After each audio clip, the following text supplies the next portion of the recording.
bebe sunima. Follow video to Sompa. Fato Sompa TV. Na ya wani pama o. Na unu huarada. If it's a good year munsemo ubenya. Abera bom munsemo ubenya. Nyamsum munsem ubenya. Aniji munsem ubenya. Enyumpana kakuma ubenya. Yamaimu amanyosem ubenya. Osumpa di bra ubenya. Ubenya nina ubenya. Sompa TV Yabana papini su Sompa die Ema ketia pa Sompa FM.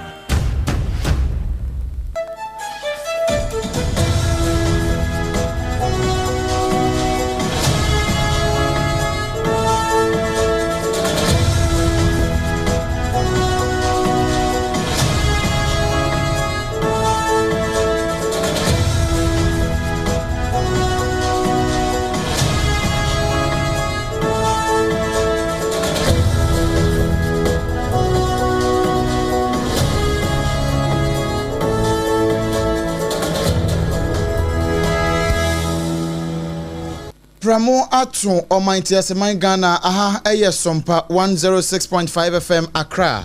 Sompa 106.5 FM Accra. Pram Tubra Kasie nia 2074 Adawroma wo kura yemu na wonya yemu firi santin besi sabri wade aso yasene na ne nyina mu no Promasido wo musudi omo ne papa Yamvita ana fe onga aboa yen amefie aye kama paa no eno ho kasie ene ye de bra wi Chana nsuma me se enye wo ne nko a time herbal mixture wono so boye chidom kama ewa breko a yenya time ano no mawie na ye mpomu aye dene no na fe ye di just hot kenki ena wie yi se obedi doko no ana ekomo de wo a ya na wakai se just hot kenki enu bi na abeto wo a wo ton no kopa enu bi na ton na bibia nko yie wudi nyina no na wakai se mobrofo no wo ho enu nti sompa chede ye gusu jeje kakra bi e wo hu bia no say ye 1 cedi eye tro eye kapre ma me fa number ne ma wotew 0598 559 802 0558 559 802 edin e beba no eye Terra One Media anase Blessed Foster kakra bi a wo bia no ensa fatoso na fasede e fa hye nkrofo ya wonom se yemobrofo no wo mfumpi ene wo mfumpi ma na nyankropon no wo be hira wo pa hyane so sakase yitwaguo e wo Sompa 106.5 FM so e wo nkran ha no ukopie mu asantimantam mu ene ye Sompa adwosuo Sompa ya headquarters no e ye Sompa 93.1 e wo hwada braka ba bia 21st clinic wo no hwa no no subutuo afei ayiko 100.9 enso e wo asantimantam mu ho no a ya wo bogum kama ukopie mu ewo France won mo hinkro Paris mu a ehonso ya Danfopa radio won so jigum dendenden Sompa 101.1 ewo takwa Sompa 103.3 watakrade Sompa 106.1 watachiman ena fe Sompa 98.9 ewo sunyane Sompa 90.7 ewo nkranza ena Sompa 101.3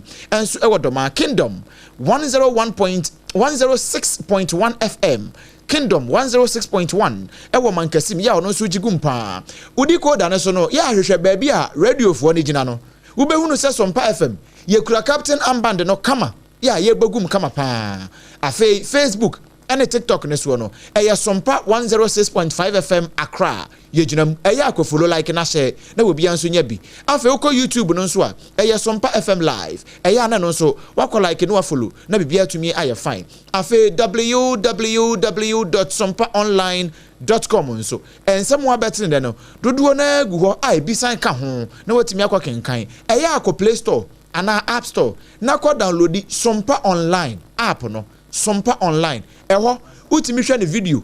esan so etie audio na bibia etumi aye fine ena wie yi ensem wa ye de ba besom wo no na poso bie ene se ye be kwakopie mu ewo Agogo Presbyterian Hospital ho aketesie bi adwade wate polish okowura mu ho a wakowia bebi ngenge ye de mu nsembe som asem no ebokotodwem na ukopie mu odoma West a wo manfo ewo ho wo mo aye shock price papa ababa wo bi onye mfinhye aduasam yensa wo fa furu ka kabre kura no awo dipa bi akodi ne nyambransam ye be di mu hyem bebreo adokutafo bi a wan mu wo man mu wo mo kasa kire mu se contract bi a empanimfo ede mabe obi mu a Wanam edi bibia gu abefo kwan so asese panifo asatwamu no ama adwuma ye den de ama wo mo ane speaker wo say enra what is a minority for say vetting no ebekọ so Monday po bafo boni ne vetting no wo mo ntu nhyeda wo se nya de obeji atumu ne wo kyena ka ho Manase Azuri so ekasada ne semu no wakire mu se SML wase mo ani sosupia mutimi fa akọ aprenkense makrom ensantrafo nhie mu no kamia ye se mo pese mo ye bibi eno na efifi mantem ahemfo ene wono mo ewo edina Elmina wo mo to nsamane aban na wo mo nsem no wo mo se de yen Ebusia na ya kwakopini mu ewo amafo mama so ensemu ana watwini nyina etwagu ye di ahim ewo ya fidie kese so ye di munyina ebesa so asomu bio apesima card shia woti enka original ye mimi din abena badu adepa kofemene abrempon na kwaku ampoma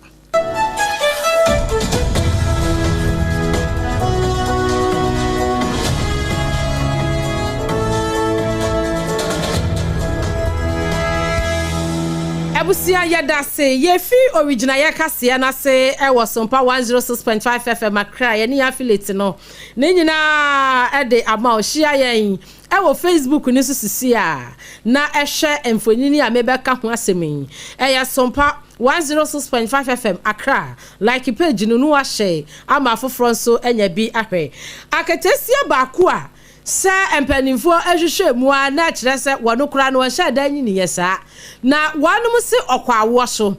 na sabi mpraduasa wanya ne ba entini se bubo bribri na achi no se wei pressure na afa no se edian na aye no se trauma bi su no wa famu o sa wo sode a no wadwale no wate polish no akwakopie mu aya sabia ho a wokwo ya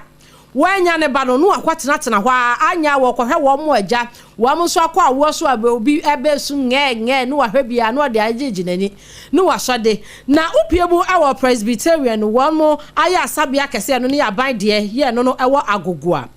wanu chire mu se aketese wata betena opa na so no obi a hyeda nim ne botaye nti a wode ba ho bebre na asamisi yeyi ane ehu ne botaye wanu se wate ho ana aketesi abakwa wono so akwa wo so awie na ne banya be se 11 days na cha kwada no wo nyini kura bebi nge cheke ya wanu mu kire aketesi ono akwa wo foforo won de wanya ne ba ne se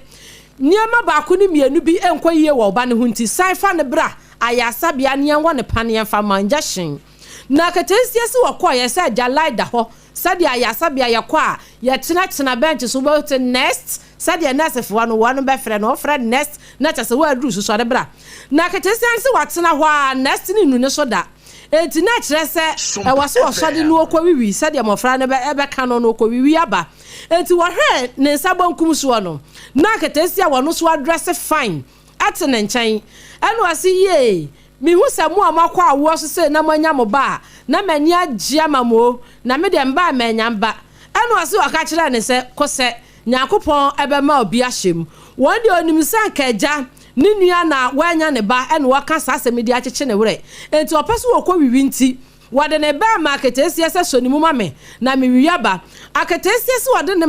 ne bai ama abaya yi wotu ba kumienu eno ase ne tibu abu ne fose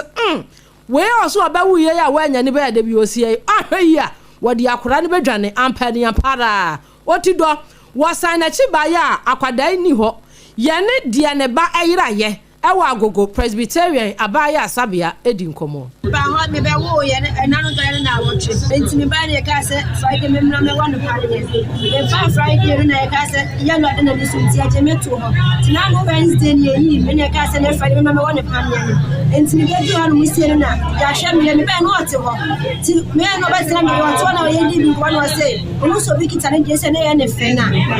wa be wo han se ma ne die wu na me so ka fa ko fe she wa na And so friend when you said, "Oh, me ko me akwara ni me buy no." Na Johnson na me say me kwa kwa so me bin bad yam so no obi na buy. And no me ko so me hu ne kam Johnson ko me nya ko Johnson. Na me say atene me ba me buy no nti wo. Nti ke ba ko me say me sister pa so get no so system so that plan so. Afi ya ba bia ye hu girl ni bi. Ni abai wa she skinny suspend na she straight dress so. Straight dress ni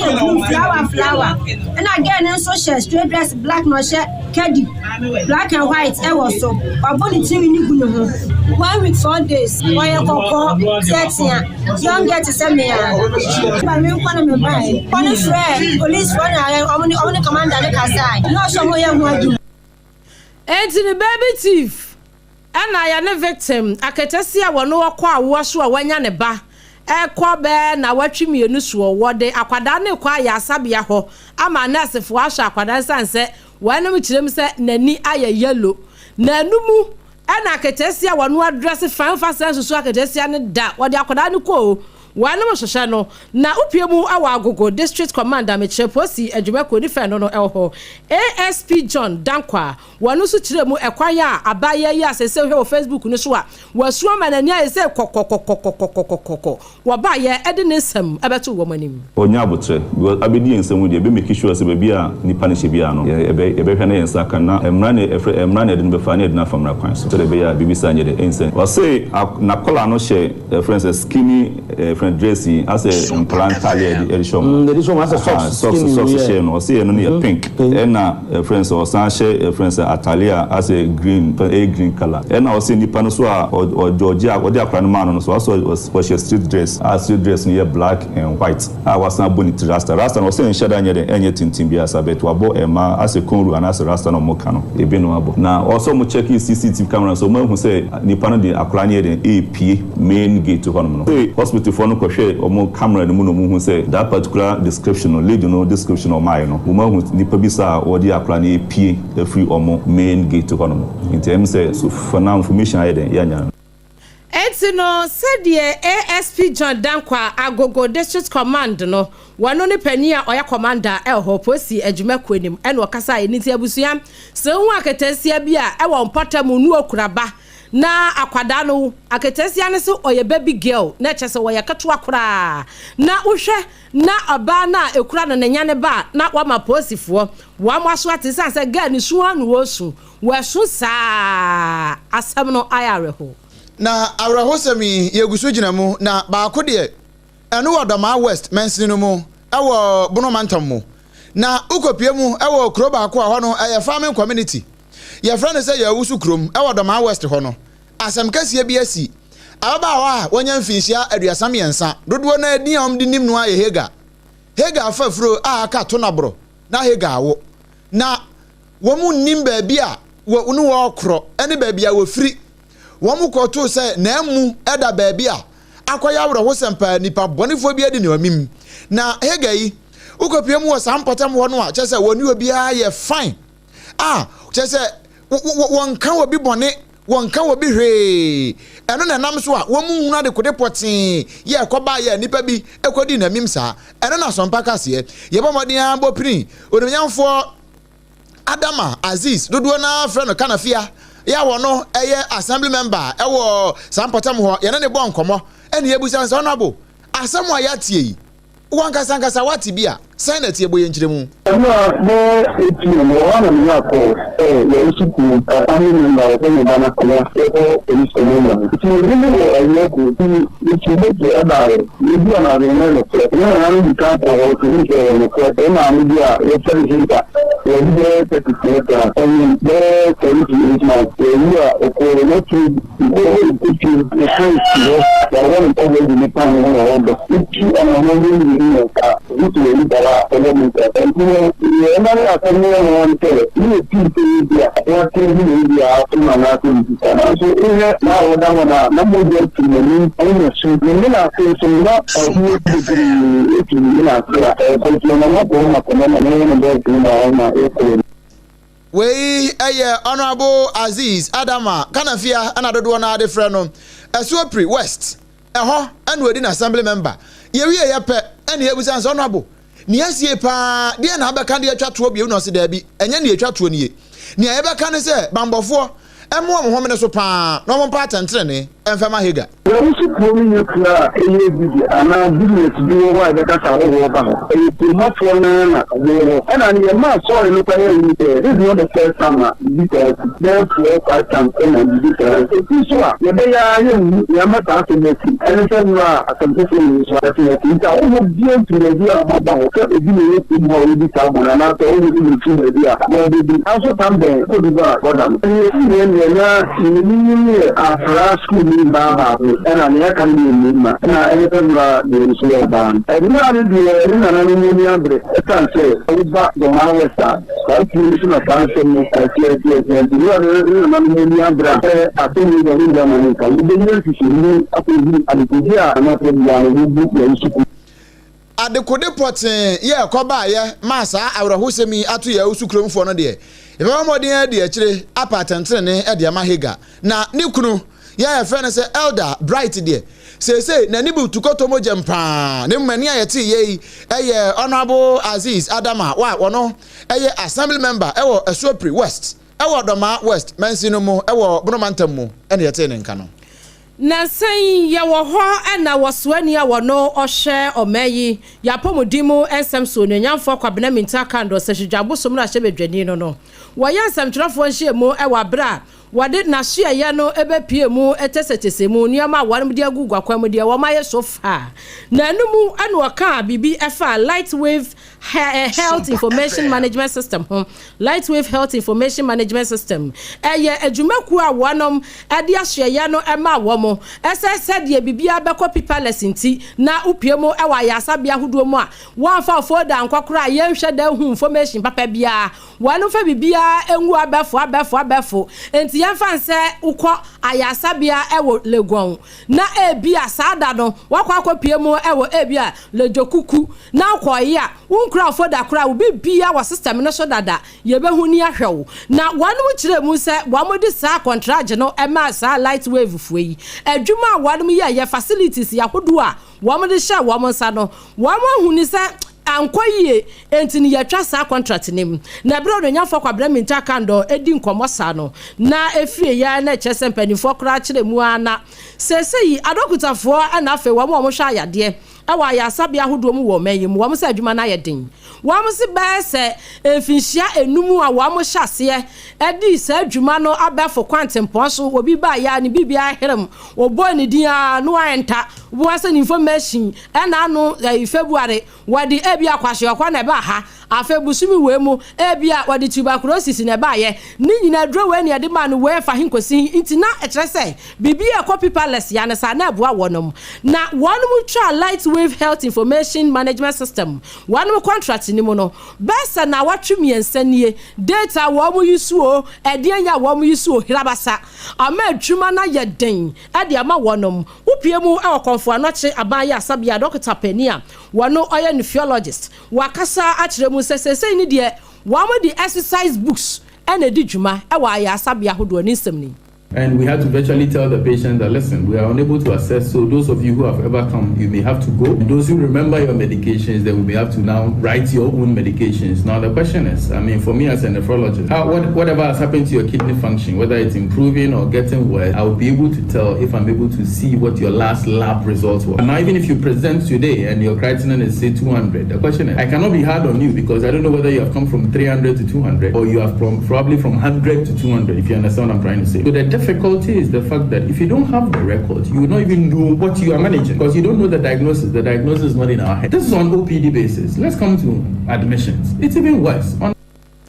And what you know, Dr. Elliot Kurantin etcheni nsemu bio se wohwemu a ka se ahodo asese no amudidi dwuma metre wanam hospital card akane no wo mu yisuo ya wanam free mu kura ekọ abefo na bibia ewo internet no so no na sese wo masan ankofa card kura o makofa exercise books no anu kura no hu no anim se bia be temporary one bi na se be na watwemiensa ne no anu wo mu yisuo wo bi sase aso wanam de foforo ba be replace old ones no na wo manya wo mu data back ya na eno so sei eno kafa ho Now the question is, we have LIMS cards for these patients. Are we going to now get new cards for these ones? How do we link the new cards to the GIMS card and be able to ensure there's continuity of care? While we have folders, and again, for me, it's disappointing that gone are the days when we were using folders. I think now the folders are becoming more reliable because now we're going back to the exercise book, which is like the folder, than when now we are using electronic medical records, which was supposed to be more reliable. That one day a company says, or maybe a government says, okay, now I don't want this old one again, and then or a new one comes and says, okay, I also don't want whatever it is like. Then what are we doing to ourselves as a country? And this medical record or data of our patients, it's sacrosanct. It's like so important. Without the data, we are useless. We cannot manage them. Necrocremuno Dr. Cranton essay. Nasa data one we use no na eboapa emfinhia and say na yenum etimi ma utresi wo yafo na wo ba wa ya asabia ho no na ubisa no se de na apom etie na se ya akoye say de adwuma no be ye de ne de ama wo no. To make matters even worse, there are a lot of studies that are going on that requires this data. All right, so there are researches that are more of retrospective data where we can go onto the system and we know it is there, so we can at least follow up a patient for 5 years or 3 years or 2 years. Now where is the data? So a lot of grants or a lot of research that are relying on these data are going to suffer. Dr. Wakasa ye nephrologist. Wadini chuma ewo kwamfo anoche abaya asabia Dr. Elliot Cranton nisemni. Enu nti na da bia ya na me ka kire se petonti na 74 ni bio. Na se unya 20 na 74 no a.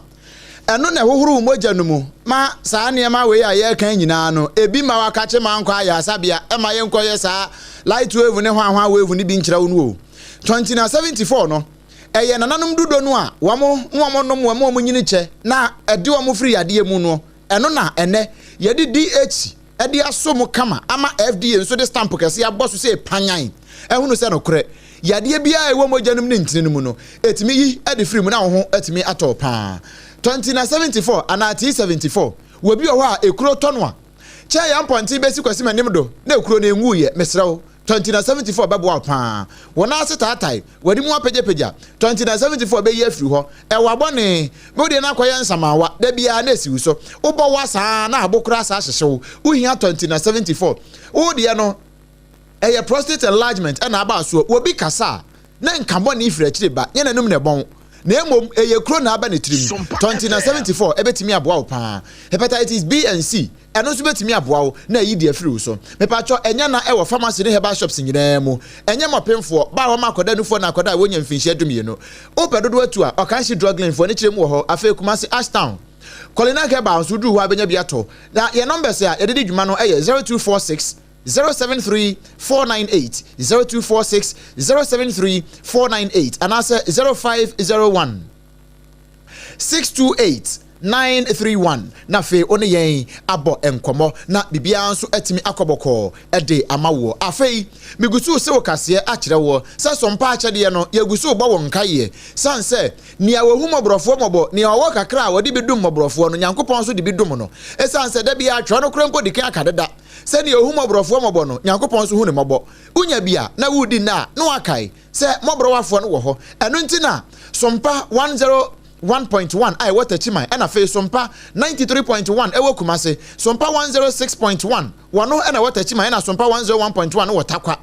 a face sompa 90.7 ewo Nkranza sompa 98.9 ewo Sunyane na face sompa 106.5 FM yansi ya wankra yaka yantuma abachiri musantampe homa na ya ba wonche ya beka kire se wokakra bia wo bia obetimi de aboa awisia ene nyanka ene akunafo no adawroma bia wo de no nko akwa utirimu nhyɛ dantre nanso wobidi biba na wobidi biba na akeka bom na atimi abopeme na ya kama pa eno nti fa de bra na yɛnso yɛmfa bi nka ho na yɛmfa nkɔbo asafo yi eno ne yɛto nsa de afro nti ba bia wo bia no so mpa nkrobata bi ɛbɛn wo no utimi de okakra kogya sɛ yɛ atade ɛyɛ ntoma ɛyɛ mpaboa bia wo krakra na ɛyɛ yie bia no ɛyɛ afa beja bia na so de na kwayɛ aduane bi ti sɛ mo ne anwane aduane ahodoɔ bia etimi krakra no akakra saa no eno nso yɛ afa bra yɛbɛgye ne kama pa wo nso bia unya ya kaye risika numbers ne ye 0598 559 802 0598 559 802 se wo send faso a edin e beba no eye Terra 1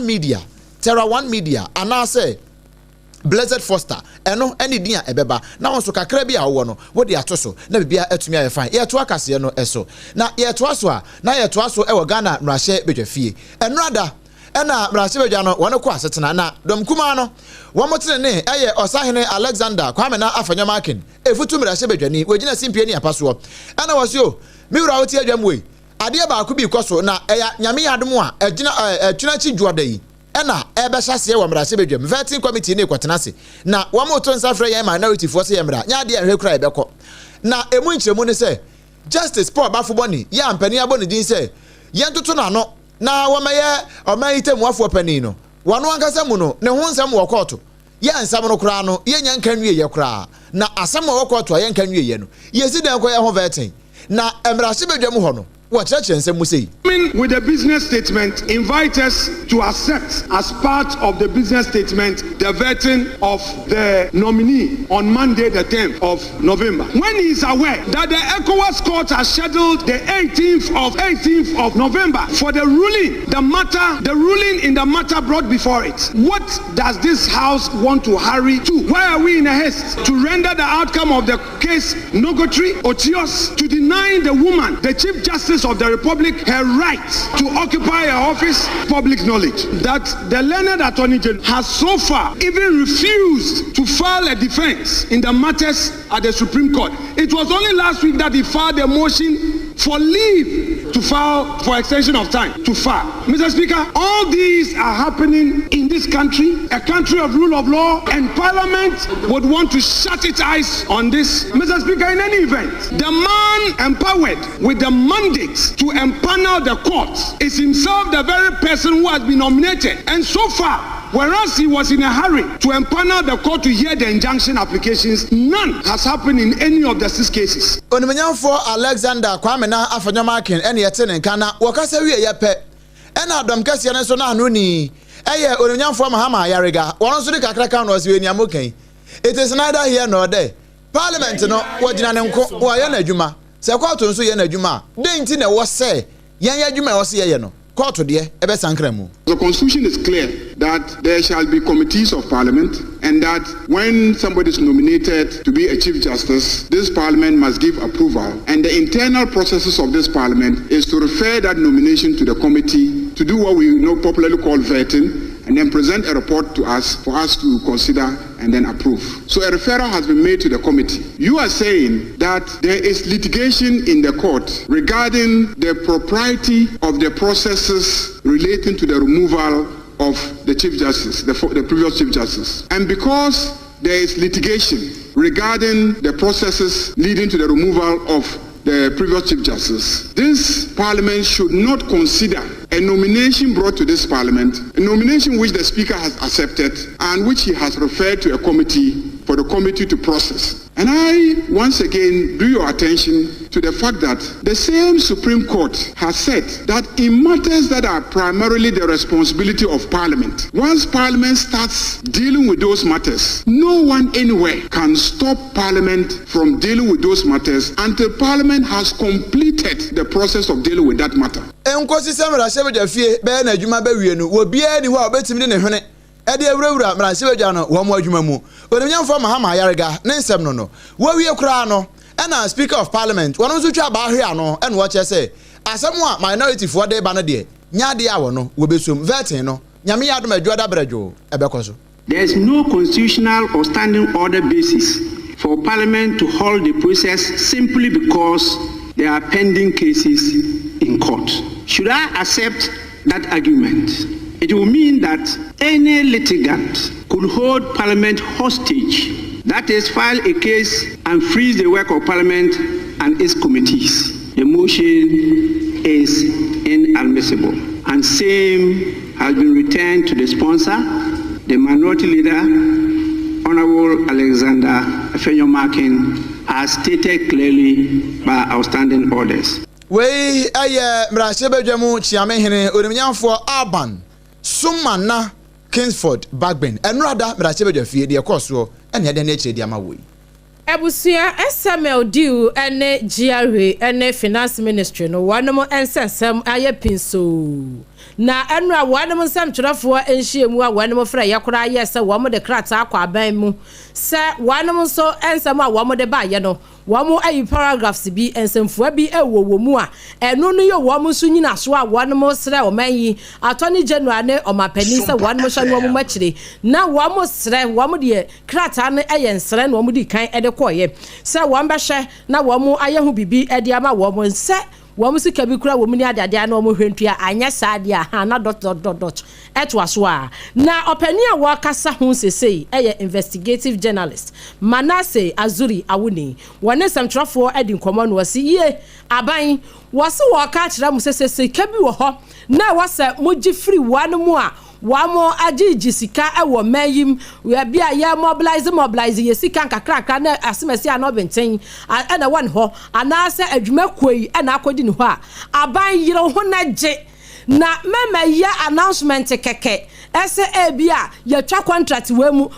we ya twam na sika hye nipa ne to a wose ye gye ede bua wo manyi wadi nkomo sei. If you dig deep, don't take my word, you would realize that when SML was being investigated, there were calls made. So I don't know what they know, but what I can say that this looks like a blackmail. We are going to sue, we are going to do this. They should go to court. I hear the lawyer patronizing Dominic Ayine, who is the Attorney General. And if the Attorney General Dominic Ayine knows what I know, he would defend the nation's interest. We have heard just yesterday that PDS wanted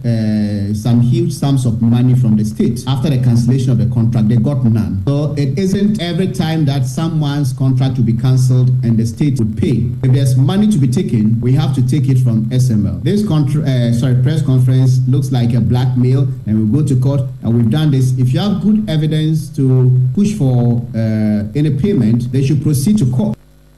Entino Manase Azuri ne kasano wasi enra SML monsam trofo nhyiemu a moyeye no asade mo pese mo bo abane hanja batabi asade mo pese mo hunahuna aban no na so no se sika hye mo tonko aye o man ne dia ye beje ya evidence ye beje samonso mo evidence bi am betumi dia kokoto investigative journalist ora Manase Azuri Awoni ye evidence no promised of other romanti ekita yensam evidence no promised of other roma ene hye yensam yi ye ka yamvita no ye emofra won mu aduane a ye de ma won free abosumi nsia won mu ye exclusive breastfeeding no na fe ye de aduane e de ka no fusuo ne ho de ama won no enye fufuo nya banku mesrawo ye ne yamvita ye won ahodo ye won mo de ye wo ho ye wo hwiti ene ye wo aburu na ye de 16 essential vitamins and minerals ene ye de afrade aye enu nti akwada ne dia emana hoden pa sanse ni nyina mu no zinc ka ho iron na calcium ensu wo kama pa promasido wo mo dwene apomuden ho nti no wo mo de afafa mfidie mama FDA e de stamp kese no e de ayam so say bam say we o de ma akwada edia ekoyie pa no nti mpanifo no kora age aboso sanse enuane nu ewo mu no ebo nipadua enchekere pa enya na ewo provision stores ahodo nyina mu tabletop for nyina no wo kope ubenya biato ye friend Yamvita emofredu ya ne papa na promasido of all the dance ya ne ba no o man fa nkoda nko ade ne ba ye ho na afom de mpanifo de ne ba ye ne ye friend onga no sanse se ye aduane wo fie na se nkoda no nye wo mo side na eye onga de a onga asem na mekan eno ntimu ani na ho na bibia be fine correct pa se unya onga na o de ye nkwan o de ye stew enam no o de steam a o tie aduane ne de eno nso sai mo ahoden da bia me ka cho se mema no ye mpe spices den nso se onga ye bedi sanse onga de ye na chela ye doma nkomansa no e na promasido of waye ya wo mo ato apete e wo dwomba bia wo mo wo ekwa ho table so fo wo nse ni akekere no rubber mu kama wo mi yi box no ma akekere bi enum ensia edu saa no ma ne kama eno nti ni aho besusu bia ba ko pese mpo na apa ubetimi ato se wo so ma akoda se wo nkoto spices bi mrewa insist se onto onga maami a oye banku ne tilapia abochi a woton chichinga senya onga yedi yenwe tumirika kope onga sesia every aja tum se we die we bia tumi dibi enya na wodwa so afa wodi onga aya won kwan wodi onga aya o stew dia steam nam no nyina wie no mibusa o maame a wo ye hyeto ne wie ya wo de onga e na ye no wo de kwa akosi kwa ho akoton dokono na ye de ahi bia won se dokono no ayese polo se bare amanfo mpe esansa wankoto just hot kenke ni bi ana wankoto ntia just hot kenke no eyese moton hwe me ye dance ni saudi just hot kenke eto ho na awotwe kra ensei me de me nsasi me bosa me ye dance ni sansa me nim just hot kenke na awotwe ne nepepepe ene ye de bi begu fridge m baby dan chen ene bi sha fridge m ne ye dan chen oh ene de sha fridge m ni nyina ye pe wonhunu mpo aya correct pa just hot kenke correct yana ye turn atufuo mu ba ko 3 cities e de ama wo a wo gina junction so a wo turn dokron no se be 2 e hot 3 cities we uni nika ni asem uni ebro ebo edin bi ani asem e na afa na me ko odwem kra ma anya bro ni bi anto eno anso be ba ye nchen ne de ama wo na wakwa akoton enti ne anya so aye ohyeto watwu mako waye wo nkruma na ade wo nchina de asi nchen correct wawie no abadome commercial bank na chi wa no abeje odie me pese ya wo ba ya so ye ho na obehwe ba bia ye kenki no se ne ye no ni nyina obehwe bi kama bia na wonya ye bi kura wo ba bi ana wo ye program bi wedding abedin to bi onya dokro wase a anke be koyie pa si anya no enkrande ne bi enkrande okno ana anya no fante dokno black one bi kura mpo no a ye be ne kama e de ama ye se ba ko ye 3 Ghana cedis atufo bonsa no sa na ye de ma wo ye numbers ne ye 0256 068 832 0256 068 832 na fe one yen abo enkomo na we nyina mu na wo de aduane na bedru fie na wo se wanum ato bra sister menye sa wo bra time herbal mixture wo ho time herbal mixture wo wanum ato awe eboa ma atimiti bidi malaria na ache wo a eyi malaria ne nyina de free ho so waposo na ye oya no eboa agi wo free ne nyina mu time herbal mixture ho na ye kire wo se ne ye kire ne kan se muni aduaba no eno nti ye di kenke no na fe ye de hahai no eno ye time herbal mixture e de asayade na bibia etumi aye fine time HH mixture eno ne capsules no eno nso wo ho wo ha ojonso a oti ya wo akire jonso ya ye wo ana se wo de wo brepa jonso no kura ma utim se bia kam oba wahunu se ene santi no ama wa hemfie ho no da bia na hwa ye troka wahu na ma ase wo utim se uye so uncomfortable ene ma nkoyi me pa cho be ma wo se da bia na o boxes no mu no asase na fo enye wo junso ni bi na akam na eso ni kokoko wanhwe ye de katita ebeto be mem mesrew koto time HH mixture ene ne capsules no de kabom na nom na hwade me ma boso me kura wa akiri na watwe mienu pe wo be hunu nsakra ye kase ye bebe ne paduanum kope bito e wo pharmacy ene herbal shops nyina mu enye mopemfo oba wo makoda nufuo ena akoda wo nya mfinhia dumienu wo bi aka bia betimi anum bi Dr. Tafri jase adroi bi ana wo pe bi atu aton ana wo pe nchiremu bi 0244 417 669 0244 417 669 wono madawroma ena wie ye te baabie ma ye nane ye ho be ye se sima ba akopemra ye ba na awatwi mu amanone nsem a ebe adwaman so a ye de ho nsem bre wo a edi se wo santi bio no ye ni nyina ebe san bre bio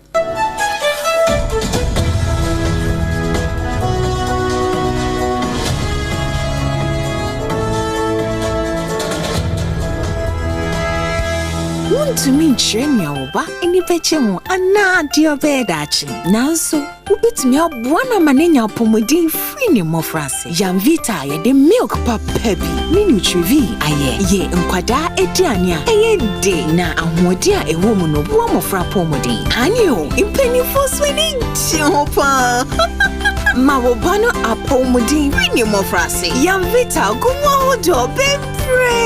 Yamvita, a delicious way to grow. FDA agi ejedi yin krato yatum. Endpoint Homeopathy Clinic. Ghana had the obi enim say ye prostate. Na baby omutibi ye screening ema hu ni ye etu asia. Na e Endpoint Homeopathy Clinic. Anase e kidney, e liver problem. Wo fa baby e na adjujo. Na de fa ne premature ejaculation no a be ma bi a wo ne wodofo akwakwahia. Ase wo di ne ho agro. Ase wo tonte. Ene ye bra Endpoint Homeopathy Clinic. Na ye moa wo. E ma ne mema mo pa wo. E ye Endpoint Homeopathy Clinic. Wo mo de mufua. Yare bia infections bi ne wo ho. Anase bia wo hwa wo fa baby na adwodwo kidney problem prostate deɛ ɛyɛ endpoint homeopathy clinic kumase wobɛhu endpoint homeopathy clinic ɛwɔ kronoma bohia ɛna akra ha nso so deɛ wɔn mu gyina mu ankasa ɛwɔ spinters baabi friend share signboard no woduro na wobusa sa wopɛ endpoint homeopathy clinic a obi a ɛbɛkyerɛw frɛ endpoint ɛwɔ 0244867068 ɛna 0274234321 endpoint homeopathy clinic a wɔn dɛm fo ɛwura mepacho bra na mehwɛ adeɛ wɔ bag yi bra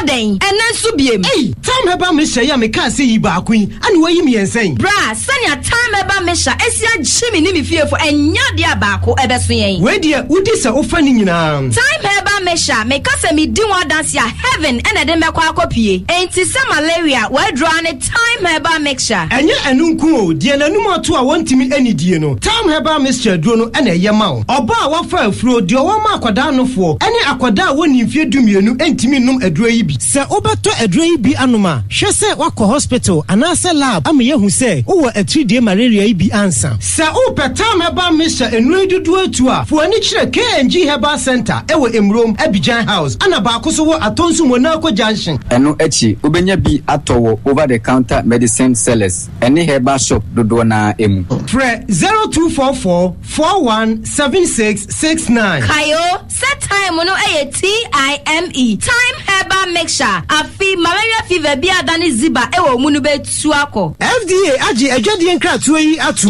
tontonte yɛnom nsa ne yɛfa adwen ne yɛfa adwen mpa sɛ na no nim sɛ brɛ bi bɛba ama tontina 74 wopa yɛ no simple T74 abɛyɛ adu tontina 74 ana T74 asa twe yɛadwene asi nananom dodo so sɛdeɛ na dodo boa ma nananom ɛnyare basabasa no saa na tontina 74 ana T74 ɛboa nipadua no ɛma immune support enti obi ɔnom bie no abrɛ bia ne ho dendenden tontina 74 yi nso yɛayɛ no sɛ nsuo krokrowa kama enti baabi a wonam bia wobɛtumi de wade akɔ samene wa ankefi na akuro yi ɛda no nkɔ na wie yɛ wabra menom T74 sɛ menom tontina 74 a menya hoɔden menom no da bia T74 yi ɛyɛ hahama ɛne yɛde ayɛ na DHC ɛna aframa na yɛ kama saa no T74 ahoɔden ne apɔmuden ko a wokɔ pharmacy ana baabi eto nnuro bia wobɛnya tontina 74 yi bi atɔ T74 yi ɛnyɛ ma ɔba a wafa afuro ana obi a ɔma nufoɔ ana sɛ obi a onya mfie dumienu ɛtofon frɛ 050-162-8931 ɛna 0246-073-498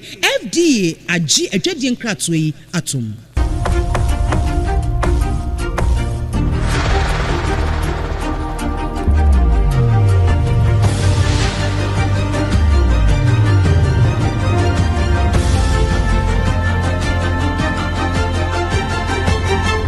SOMPA TV Emma Aketiapa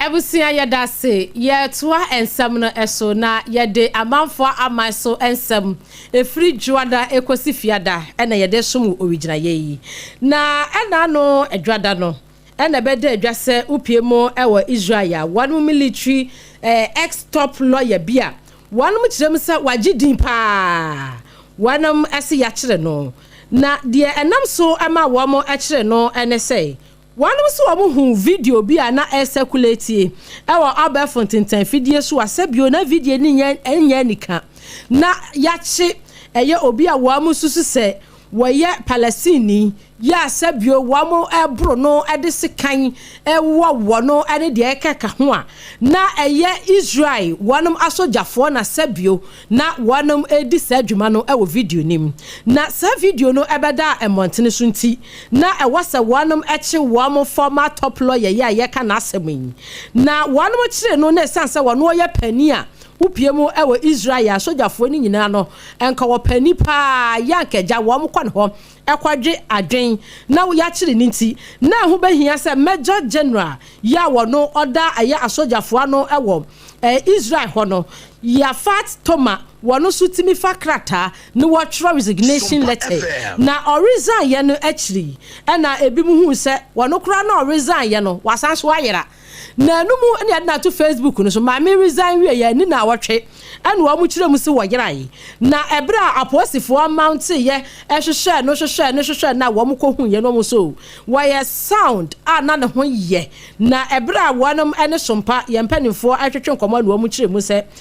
de wo mu di kan hu video no e wantentan fidie so no wonom susu se bia eye atuate dom bia wonom beto hye wonom so ena bia nam so e ma sojafo na wonom wo Israel man nim no wonom so timi koye santi video na akasa wo hye dante wo ho ase e wo video nim na ni nyina mu no maami ya wono ya Major General wana da Facebook ne so ne ho ofa ye pa behwe nim wasame papa ya de na to Facebook ne so no wo resign ye sanse wono na ya Major General na watena se ama yetimi ache eye military ni ya wono waye adwuma ache ya wo nim de na sansem yi wo mususu se video no na circulate video no na akwaya arehosam de ama eye Major General maami enuti ena ma no resign so ni nyina mu no empanimfo a wo mo ewo Israel memo ebo amani a wo ma chem se ensam no wo mu gusu a wo mo hwehwe mu na Nyankopon eye adom a de besi akire bia no wo mu di mu nsam ebepie mu ewo montene so na watwe ye mu nso ye sande betu anim sanse na ukopie mu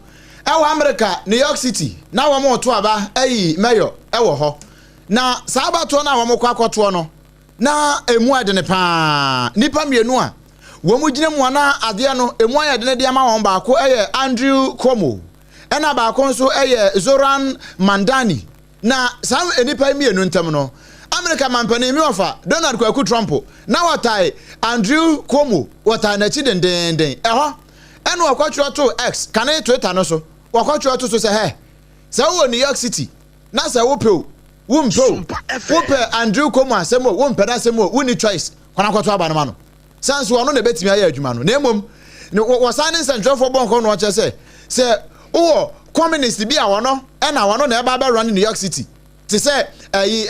Zoran Mandani na se wono e na e ba New York City yi a na se udi sika kura akoma no asika no e te se na ade agupum e be kwa enye hwe enti se wo mu nnim no wo koto aba no e de ma Mandani dia enya de asika wo ade bi be kwa New York City amo mo de aye no mom no o ka kire wo se wo mo nto aba no emfama Andrew Cuomo na sedie ukwada no ebeso dwa wopie mu ewo oman bia eno no ede Louisville wanu mu kire mu se plan bi ekrahye ye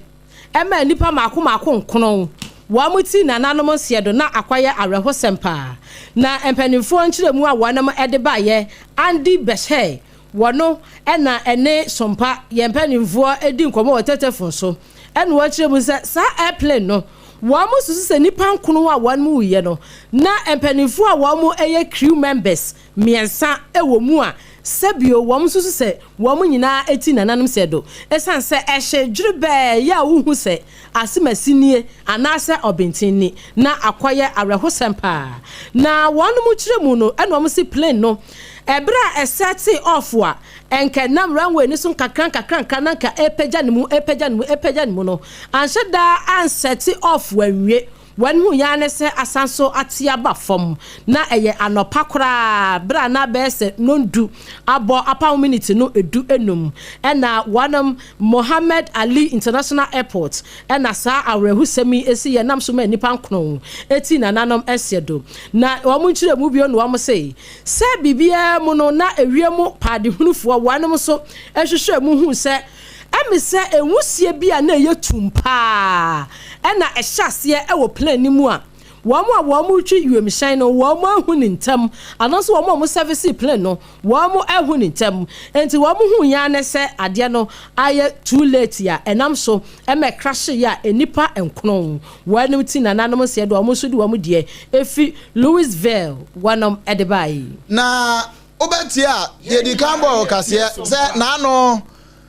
America man patifo nyina se wo mo ahwe ye no man to aba amfa ma Zoran Mandani no adechi ni wuku adape eno am kwoto aba ndema Zoran Mandani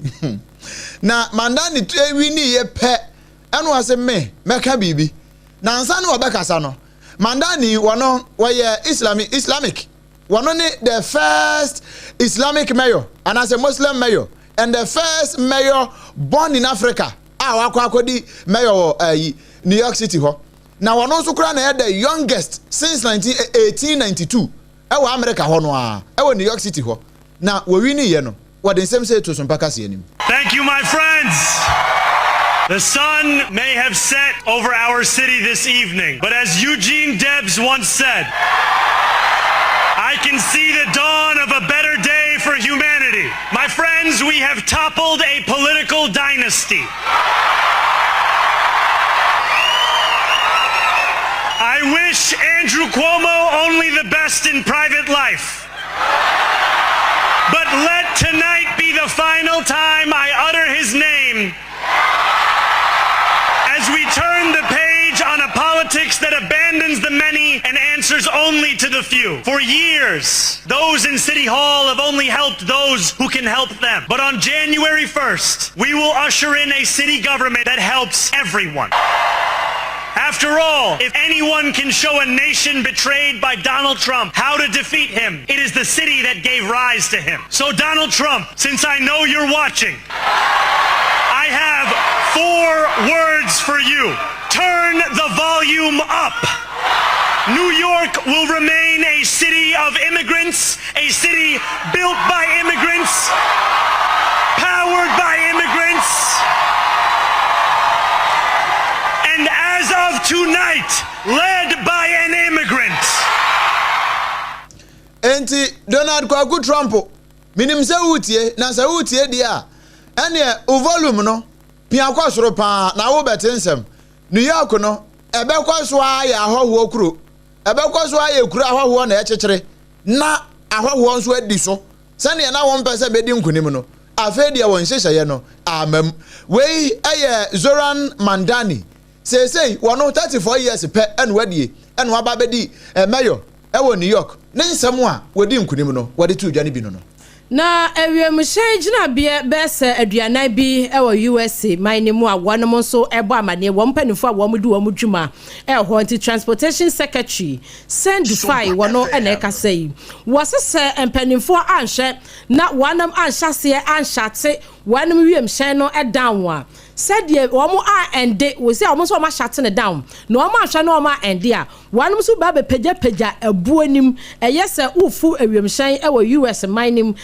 stations ya na say airport best 40 and womo be peja womo abu omun womo say best 10% increment and womo de betum ni nyina ene say Federal Aviation Administration fafwe and womo ba mane a womo ekire mu say kamia yese womo ye adwuma no ebia ye fra wonom aircraft controllers no wamo aye adwuma pa ba se bosumnie ene akira yentua wonom ka wamo se be 1.4 million federal workers ena wamo hwanu se betuam ka ni na ka ho ena mente me ho ase so de ye nam so e ma sa shutdown yikura e ba ye na empanifu a wonom di wamo dwuma e wo Federal Aviation Administration fafo no wonom na kasa a wamo akire mu se empanifu anhwe na de da wonom anfanto na sa shutdown wamo a ende dia ene best 40 wiem hyegina bie ena wo mo bepeja wonu abuom akọ best wo hamu nchichemu ebupen no edu ene ekire ya wonu so di mu nsem aba na ye free ho no ena ya woda no a ye de ene kiremu ewa Germany abrochimemu na German abrochimemu no asembisi ye na sini bia wo ya bema wo ya wonu mo anfa ne din antodwa wo kire se wonu amu no hospital bia ewa Germany ho ana wamo efa no adwuma mu 2020 ya ampo wabra na wawie ne nursing profession no 2007 na nyame adom hospital ya ewo Westland wamo fa na adwuma 2020 na wegusu ya adwuma no kakrakra na free 2023 ebesi 2024 ho no wa hese asa adwuma na ya de ama no nti ayafo na beba no wo wo mpane ebo ne no oku bi wono ade ne pe no oku nkrofo saa wa chese free 2023 ebesi December 2023 ebesi May 2024 wa wo manfo enipa makomaku edu mpane ebo ne momu nyina ewu ama emu makomaku 27 de ye kana attempted murder wa sini trimu pa ye na adwen sanku oku ona nyame na fa afie nya sanku kuom nyina de kan ho ama me no ka sei 2024 na no che no ene kwatu no de aba na no ya wada no se sa branti won kwadam ne nkwa na nyina no afiri mu fia wa ngompane ebo ne bio na ne Greater Manchester Sofia da no honsam ba ko e ba ya pa na wan mu kire mu se owura bia wo no oya pathologist wa ya adwuma no akyere ye wo wonim de na waya de nu akwa ya sabia ni ama no wrong medication enam so amwati nananom se do ya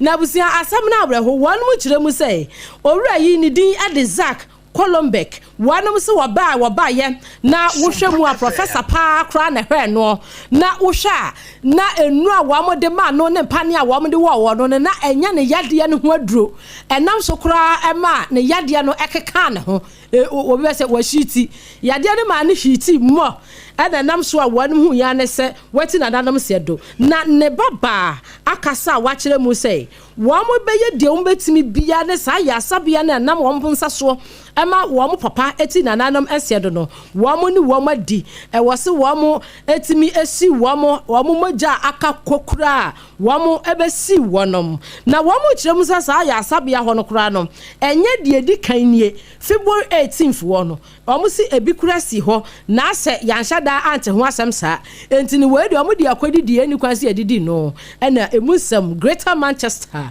yedi apie montini enrada ena yesan de beto anim se ukopiemu ewo Indonesia wonom capital town e fe no Jakarta no a na awrahusem bi asi awrahusem wasi ye no enra fie eja yenuano muslimifo womo nkramodam ya womo ye Allahu Akbar na komishani Muhammad Robert sallallahu alaihi wasallam womo guso somwa niombetia ni dimakiti na tiafa so adan ya abrante kwa wanya mfinhia dunson 17 years wono de topa ye kodi awu ni bi asha ne ho akọ bombo mosque ho ma me ne wakasei nipa maako 44 aduananai wo mo pre mu odene pa na enomu ena yane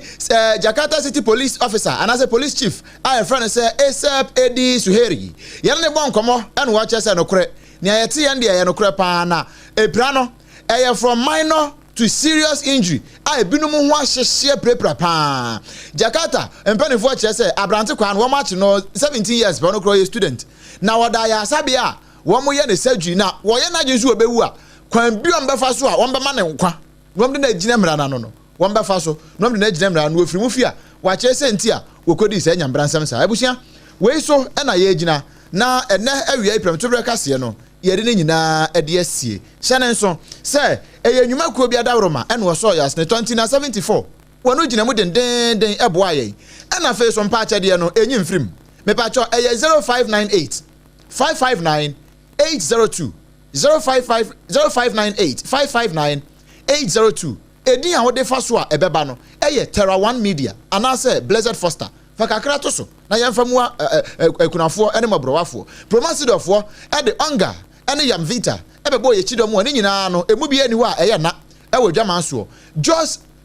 bread and pastries one mo de just hot kinky e de be so yasene bra ne yanum ato a yentimi ani just no na time herbal mixture di ma yen pa ama ne manyina timi akonkan na malaria no yetimi atu ase e fa ankran ha SOMPA 106.5 FM so no ekwate fa mu okumase eno ye SOMPA adwosu 93.1 FM ayiko 100.9 ono nso okumase Adamfo Pa Radio of France ahinkro Paris no mu afei SOMPA 101.1 e wotakwa SOMPA 103.3 wotakrade SOMPA 106.1 wotachima ena afei SOMPA 98.9 e wosunyane SOMPA 90.7 wonkranza ena SOMPA 101.1 e wotoma Kingdom 106.1 ewa mankesim udi code aneso eya SOMPA FM ejina mu TikTok ni Facebook no eno si SOMPA 106.5 FM Accra ena YouTube ni SOMPA FM live uko Play Store ni App Store honso a eno ya SOMPA FM live anasa SOMPA online ya ko download app no na bia enye fine pa afi www.sompaonline.com so ense no dodo no ano wote ye ena wiye yinsam wo de besom wo no nana posubie ene se ye kopie mu ewa agogo praha na Presbyterian na baya sabia no ewo ho no aketesia baako wadwade ate polish wakwatena ho wakowia obi bangenge na maami ye friend Hega 33 years a wanyinse aka akrampo no awo nipa bi akodi na mim ewo Doma West kuro baako a ye frɛ wo se ye usu krom ye de munchire mu brewo adokotafo akyire mu se light wave health information management system wampanifo atwam no wanum se said ya ma adwuma na ye omoden exercise books and wo mu eyusu speaker say minority for ansem wo mo ka se po bafo boni ne vetin no ye ntwamu ana ye tun hyeda no nyaade a obagi atomu manase azuri nso se SML mu wo ayi evidence ya wase kwato na wase moko na munya samtrofo nhye mu ase mo pese mu hunu aban no na nsem na hodo bebre kan we hu a na watwi mu nyina nso amono ne nsem we baaye no ye bo ni nyina tofa e de besom wo na ansa na ye bekọ no na wahye ne nso se wonso messages kakra ya wo de baaye e fa Facebook no Hajia special local foods na dawromenti na ye bekenkan e de ama wo se wo pa aduane papa na wadi na ne nyina atimi akoyi a awie yi the numbers no 0246 359 921 0246 359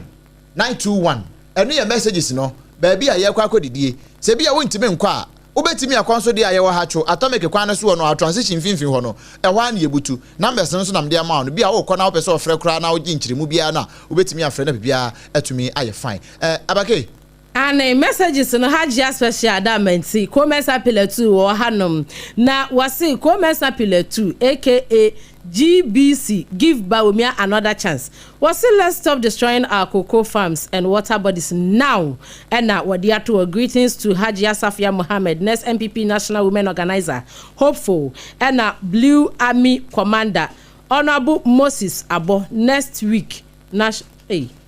next national organizer next week national organizer hopeful and was Pedro wa Madina wonoso ebaye na wasi news no kwaso papa ewo Indianapolis Kumasi Tesano wonoso ede no na happy birthday bi ewo eho mo o say happy birthday bi ewo ho no mo na